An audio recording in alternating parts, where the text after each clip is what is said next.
Sanibonani guys, and welcome back to my YouTube channel. It's your girl Ulungi aka Uluzipho, and I'm back with another story. Bakuthi umusha channel, subscribe, like, share, click on the notification bell so that uzoboqala ukuthola ama notification whenever I post a new story. Bafethu ningakhohlwa aswaskip ama adverts sayibuka nje adverts from iqala iziyophela. And also bafethu no super thanks kulabo abangazi. Mawufuna nje ukugift channel, you are welcome ku super thanks. Kunama option, ukhethe option oyithandayo without wasting your time. Another day, another story. Story time namhlanje simayelana nentombazane. Kuthiwa ke lentombazane le yayijwayele ukungena i-night shift yabo. So ayingalelanga ke yaphuma late. Kuthiwa bephuma late imeke estopini yabo. Isimile estopini veqa ubhuti omuhle ichama. Efika ubhuti ayibingelele yabo, ayixoxise, ayimisa, ayibuza igama unjani mfethu, nami ngiyaphila. Indaba ebusuka ngami ufuna lana yabo, achaza ukela ukuthi no ngilinde transport ngiphume late emsebenzini. Athi ayikhuleka ngizomisa. Uthi yo kube mnandi iflow inkulumo nalo bhuti yabo. Uthi ke sengangihlala lokushina ama taxi ayingapheli nje kalula. Uthi iflow inkulumo ngendlela ukuthi ngisho kuqhamuka i-taxi sizibe yezwa yini ngoba nje sisaxoxa inkulumo emnandi. Hayi usugela hayi sigcina exchange ama number nobhuti anginike inamba yakhe naye ethatha inamba yami yabo. Hayi uthi ke ugeli ke hayi kube mnandi kube nje yawo.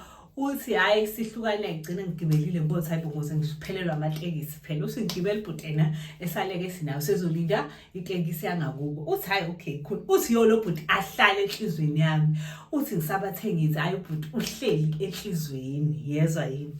Hayi uthi ugeli ke ngekasi manje nginokuba ugeli yabo ukuthi angifuni ukumthinta mina aqala engakangithinti. Kumele ngiqale ngithinte oyena yabo. Uthi exchangeile inamba. Uthi hayibo mfana engangithinti. Uthi yo ukuthi angihlanye nangakusasa ngiphume kodwa ngihlalela ukuthi nje mhlawumbe uyabo later uzoqhamuka angaqhamuka umfana. Uthi yo ngizwe ukuthi hawe mangaze ngashona. Uthi hayi vele ngijubi ngimsendele message hayi unjani. Uthi ephendule uthi angikholwa ke hawu futhi ngiyaphila bengithi ngisazokuthinta ukuthi nje ngisuke ngaba busy yabona nomsebenzi engiwenza sometimes ngiba busy, sometimes ngiyagibela lapha estopini, sometimes ngisebenza kwenye indawo, so I'm all over the show yabo.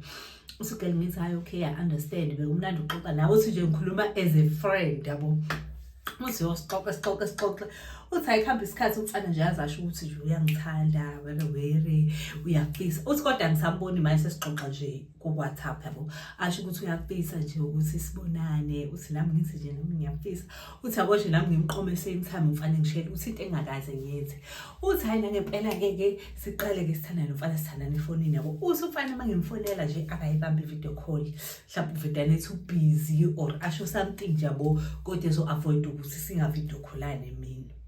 Uthi even ebusuku futhi nakhona akayibambe video call emina akayibambe ebusuku yabo nje. Uthi bangabe ngimbuza ngisele text athi mfethu ngibusy ngisebenza kanzima yabo. Ethi nje njalo hleze ngibalela ngalokho ukuthi ngibusy yabo. Uthi hayi ngi-understand. Uthi kodwa nemasichat uyachatha kodwa nga video call uba busy umfana. Uthi hayi nginganaki. Uthi hayi ngize ngibe lesikhwele phela ukuthi hayibo mina umuntu wami nje angimazi. Uthi yabo mangifuna video call vele ngisendele isithombe, ngifuna video call vele ngisendele isithombe.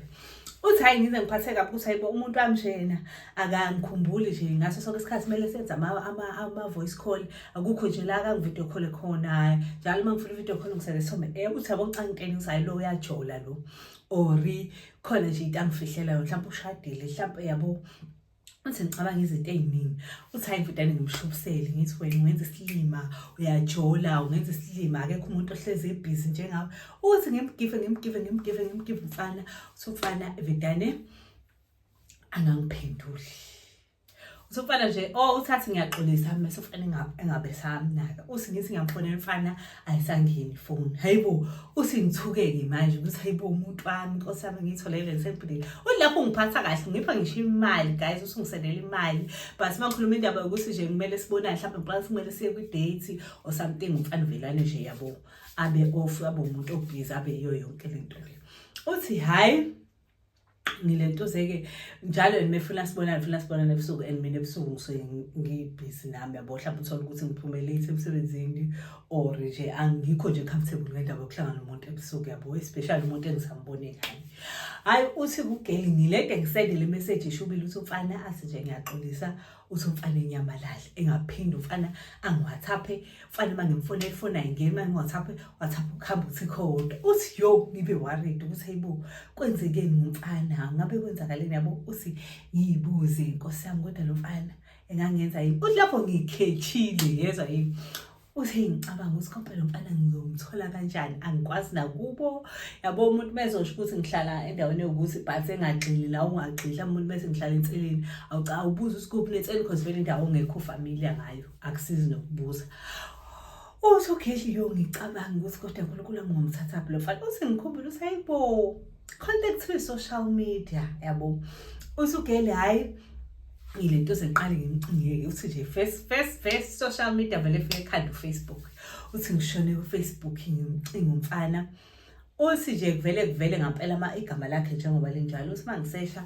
mangibuka izithombe ngibuka hawu nasi lesithombe angisendele sona uyena uthi uGeli ayi ngimsendele inbox ngibhala ukuthi uthi mangithi ngiyabuka lo muntu lo unonyaka wagcina ungena kuFacebook yabo uthi ayi kodwa ngithi okay it's fine let me write le inbox le sengiyalahlela uthi nje ngimsendele inbox ukuthi mfethu ngiyaxolisa ngokuthi ngibe clingy ukuthi ngiyakuthanda uthi nje abhala uhide le message exolisi uthi hayi mfana nje ebone kahle ukuthi vele lo muntu unonyaka wagcina kuFacebook yabo uthi hayi ngithi othi ngiyibukele nje ukuthi what kind of a person is he because phela ngakamazi kahle yabo ukuthi upost izinto ezikanjani nani uthi mangibuka ithombe abantu bamthegile kuyasho kuthiwa rest in peace bani ubungeve umuntu oright sizokukhumbula abangani bakhe obhuti bakhe osisi bakhe osisho wonke umuntu kuthe kuze kwapostwa ngisho inkonzo yomncwabo wakhe ukuthi ngosuku olukuthi uyafihlwa hayibo uthi ngishoke ngomeke manje ukuthi what the heck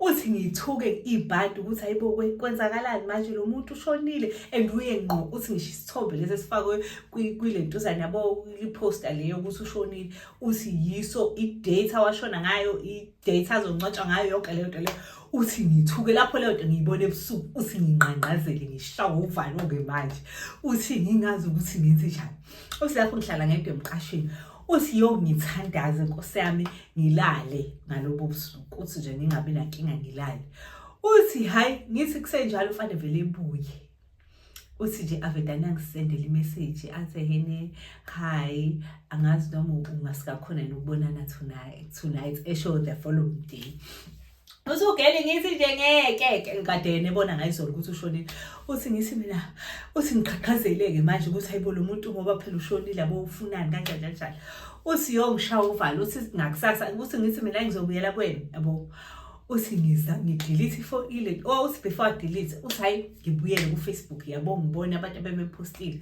uthi hayi mangithi ngiyabuka ayi khona noGeli lana nobhuti yabo uthi mvedane nje approach uGeli oyedwa uthi nje kwavukela ukuthi ngiapproach because wayekhuluma as cousin or something uthi ngim-inbox ngithi hi mfethu njani uthi ngimchazele sonke istory ngimsendele ama screenshots chat between mina and the guy uthi nje usisi athi nje yo sisi yazi ukuthi no sisi wakhe khona umuntu asanda kumsendela imessage nayo usho ukuthi uyambona kanje asazi ngempela ukuthi kwenzakalani kodwa nje washona njengoba ubona nayo kwiwall yakhe washona wangcwatshwa a year ago kade nje washona kushuthi nje akarestile in peace ngizozama ukudlulisa imessage kubazali ibona bazozama ukuthi mhlambe asizakale lo muntu yabo but mhlambe khona into engenziwanga kahle uthi yo ngithuke even mothi mhlambe go blocker lofana lo ngidelete kwa message yabo ngiphume kuyi uthi hayi nangempela ke angazi noma kwagcina kwenziwe leyo nto leyo